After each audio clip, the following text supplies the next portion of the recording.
When we were growing up, our parents were the ones who decided what we saw on television, what food we ate, what clothes we wore, ultimately controlling our spending habits. As we grew, so did our exposure to the media.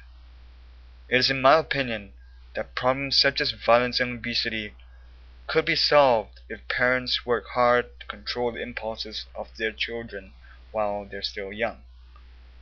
I will contrast the role advertisers have to those of parents in these issues. By comparing two cereals made by Kellogg's, Loops and All Bran, we can see how a child's logic would work.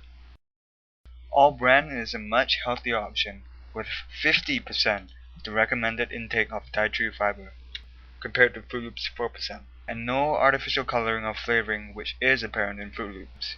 The respective boxes show Froot Loops' vibrant array of colors and its mascot, Toucan Sam, while All Bran on the other hand plainly shows the cereal and its name. Unfortunately, parents tend to buy the unhealthier of the two, simply due to the fact that it appeals more to their children. With the rising number of school shootings, many are quick to blame the video game and movie industries for promoting violence. Yet I will argue that if parents are strict enough to prevent their children from watching violent movies and playing violent video games, we may not have such a big problem to deal with.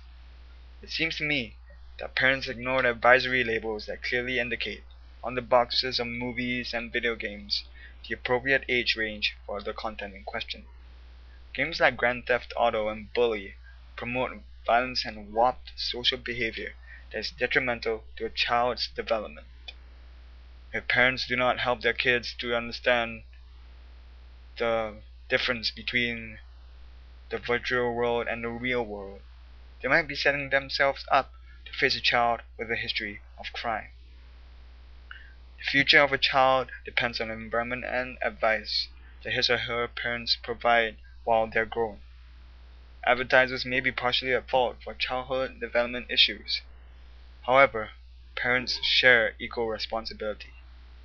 What separates a physically fit, socially embraced individual in the future from an individual who has health issues or considered a threat to society depends on rules enforced during his or her upbringing.